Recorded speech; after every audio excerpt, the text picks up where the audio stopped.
What's good, everybody? It's BBKDRAGOON. Welcome back to the Warframe Beginner's Guide. I want to get you today through the boss of Saturn, the boss of Uranus, and on to Neptune, because if you reach Neptune, that's the point at the game where you get the second dream quest. And the second dream quest, coolest quest in this game, and I want you guys to go experience it and check it out. So let's not waste any time. We have a lot to do today. For the Saturn Junction to Uranus, you are going to need to defeat Sargas Rook, which I'm going to show off here in a second. Open 3 Meso Void Relics, which should be fairly simple. We just come up here to our Void Relics here, and we need to do some Meso Fissures. You should have some by now if you're just playing through and clearing out the nodes on Saturn. We also want to craft a weapon requiring Mastery Rank 1 or higher. I really hope you guys have done this already, either with the Boltor or the Heck, and then craft an Orokin Derelict key from the market. If you guys did have been following the guide and you did some corrupted mod farming like we showed off in the last video, you've already crafted an Orokin Derelict key that lets you go and do one of the mission nodes there. So let's go to Tethys and let's go fight Mr. Sargas Rook. I am going to do this public. I encourage you guys to do it as a public node as well until you get comfortable with it. I am using the Frost frame. We've talked about Frost for a while. You should have the parts to build it, farm it, if you've been following the guide. If not, you can do this with virtually any frame.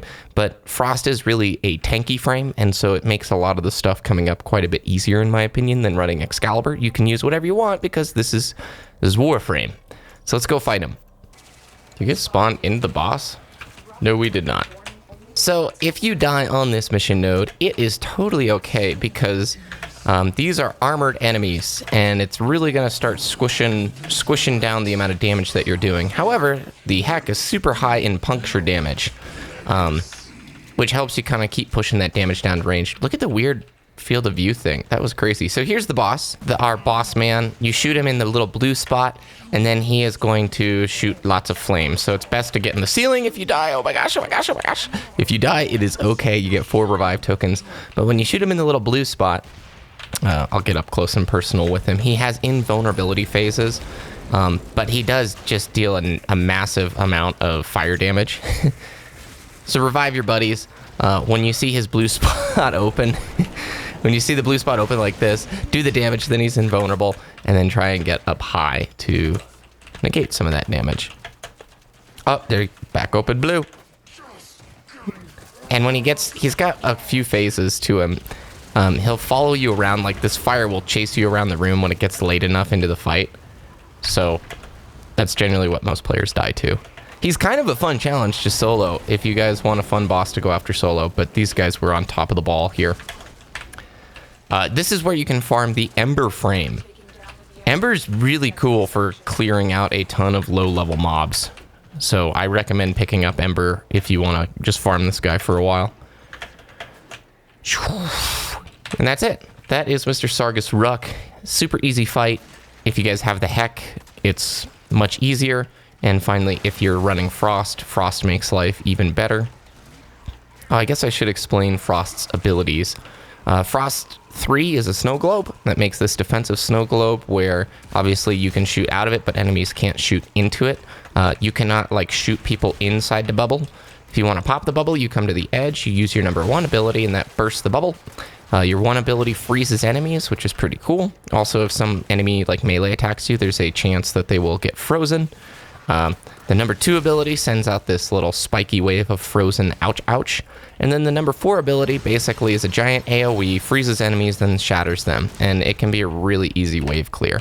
But learning how to shatter your bubble is probably one of the most important abilities that you can have, because if you bubble something that you're not supposed to bubble, there we go. If you bubble something you're not supposed to bubble and you want to move it, yeah, you can stack snow globes on top of one another. There's a lot you can do. So we got the neuroptics and some nanospores. You can farm, I think, Orokin catalyst from this dude, potatoes, but I can't remember the other boss. There's another boss that we've already done that's easier to farm Orokin catalyst from, so I don't recommend it from here. Fun fact, when there's a dev stream, make sure you log on and get your potatoes. There's always a potato mission alert when they do a dev stream, the day of the dev streams. Follow Warframe on Twitch too, and Warframe partners, at least, I don't know if it's still going right now, but oftentimes if your Twitch account is linked to your Warframe account, they have this Twitch drop mechanic where you're going to get stuff in-game for watching streams for 30 minutes. Speaking of which, let's see if I got anything from watching the dev stream last time. Yeah, here we go. Very good. So I got a glyph. Okay, so there should be no questions about the rest of Saturn. Clear your nodes, beat Mr. Sargas Ruck, open the Void Relics. Very straightforward if you've been following the guide up until this point. Let's hop onto Uranus. Yes, get all the giggling out of the way now, because it does not get less funny.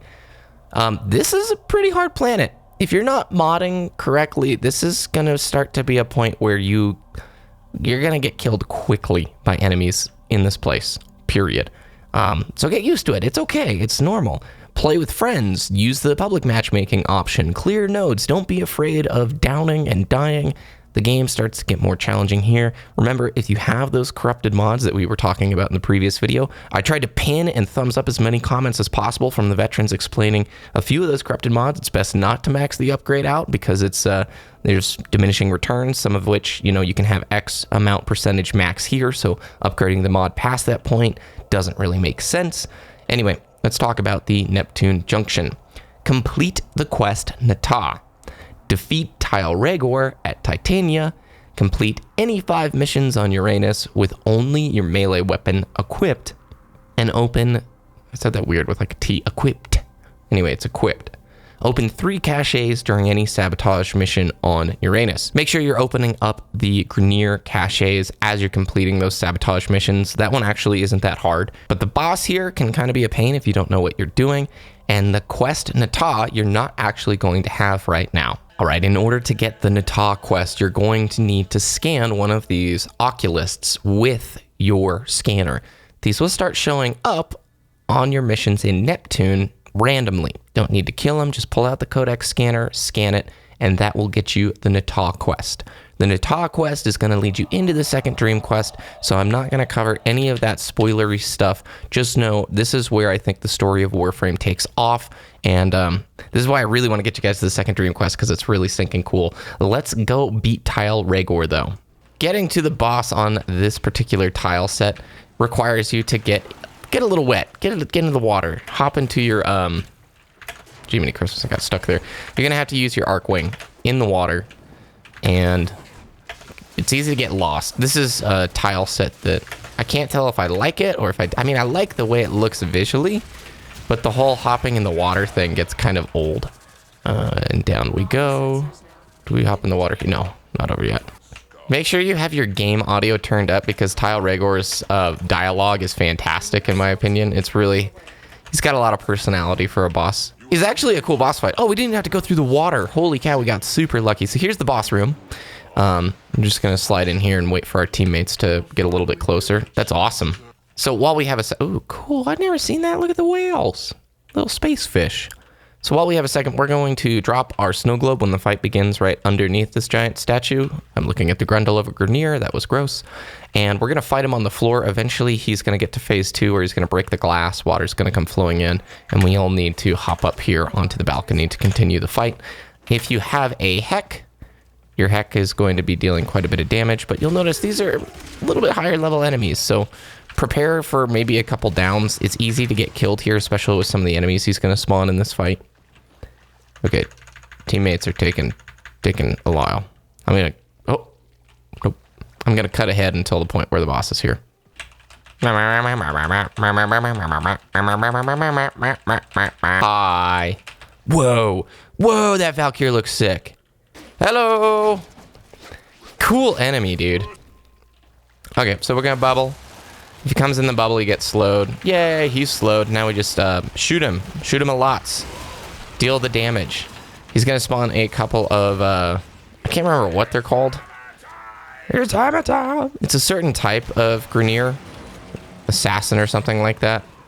Okay, so he's gonna get mad. He'll crack the glass here in a second. We don't have to jump up just yet, but there's 2 little teleporty Grineer that we have to kill. You gonna crack the glass, dude? Boop, boop, boop. Did he do it?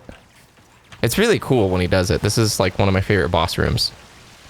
Okay, yeah, so he's cracked the glass. Here they are. Little teleporting Grineer guys. They will also get slowed down by your bubble.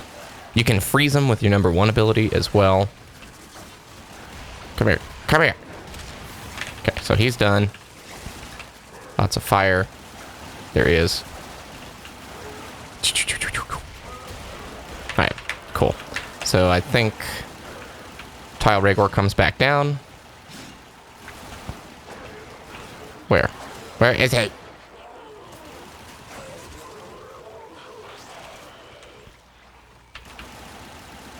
There he is. So he comes back down. We damage him some more.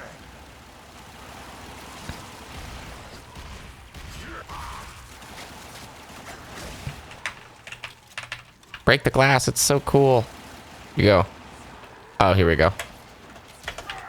And then he breaks the glass. And it floods.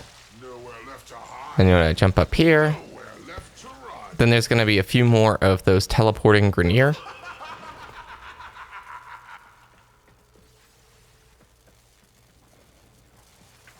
And so we'll hop over here to help our buddy out.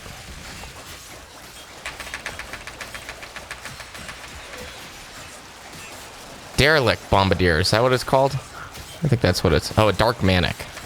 Dark Manic Bombardier. Sorry, dude.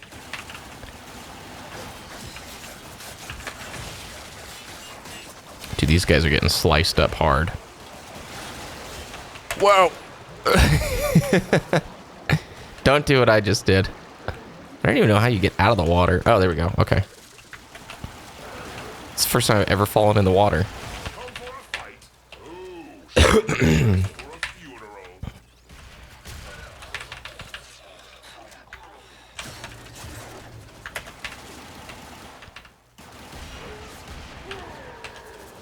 And then Tyl Regor comes back after you've beaten the Grineer ads, and then you just fight him.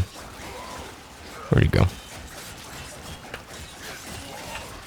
And that's that. Boom, shakalaka. Had to cut because one of the players had a little spoiler ability on screen that I don't want to show. Pretty easy fight, as you can see. The artwork on this tile set's really cool. He is the dude that you farm the Equinox frame from. And the Equinox frame is probably one of the longer frames to get because there's a bajillion parts to Equinox. Because Equinox is this whole like day-night thing, so you have to get all the night parts and all the day parts. So it can take a long time to get that. Equinox is a really cool looking frame, so you may want to do this boss fight to do it. But there you go. That is Mr. Tyl Regor. Straightforward, not too bad. I scam my coppers from Venus. The one element that will probably slow your progress, the bottom one right there, open 3 caches during any sabotage mission on Uranus. Now, I'm going to link in the description below a video, short 5 minutes. It's going to show all the locations of the Grineer caches. They're the little cylinders, right? Okay, they're these little cylinders that normally have a green light. The ones you're looking for, I believe, have the white or gray light. It's been a while since I've done that portion of the quest. It wasn't very difficult, but it's very similar to corrupted mod farming and the void container farming that we've covered in this guide as well. You just had to check every little nook and cranny of the map.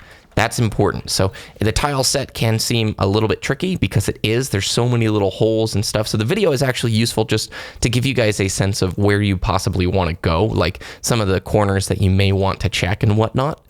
If you get held up at that point super long, leave a comment and hopefully somebody watching the video is able to help you out. I didn't really have much trouble with it back in the day.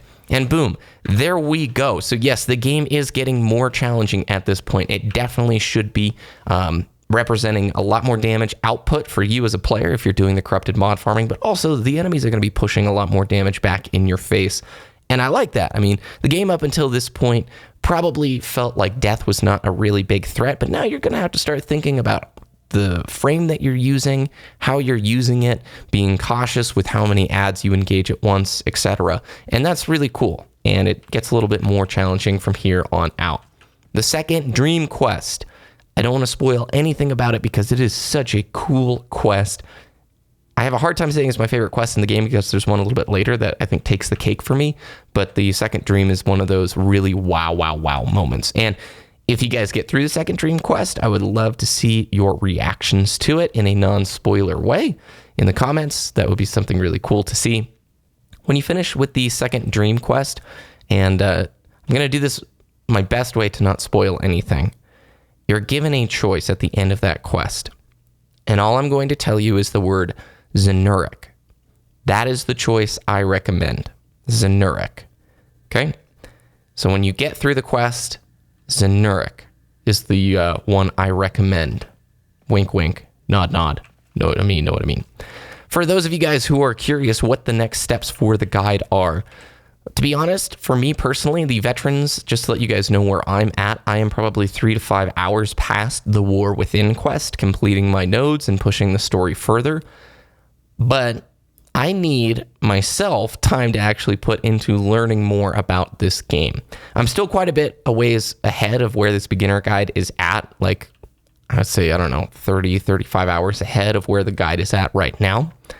But there's a lot of depth to this game that I need some time to just actually gobble up and learn.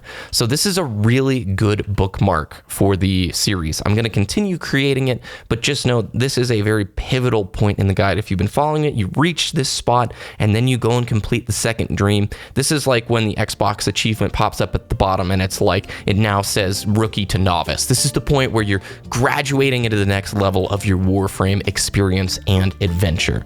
So with that said, if you guys are enjoying the series, please thumbs it up, subscribe for more. Veterans, I love the comments that you guys are leaving in the comment section. I'm trying to pin and thumbs up as many as possible. So guys, take a look down there. This has been one of the most positive series I've ever uploaded to YouTube in terms of the community interaction, how helpful the player base has been, and it's ridiculously cool to see. If you have questions for me, let me know. Put those comments down below. Have a great rest of your day, and I will check in with you next time. Enjoy the second Dream Quest. It is fantastic.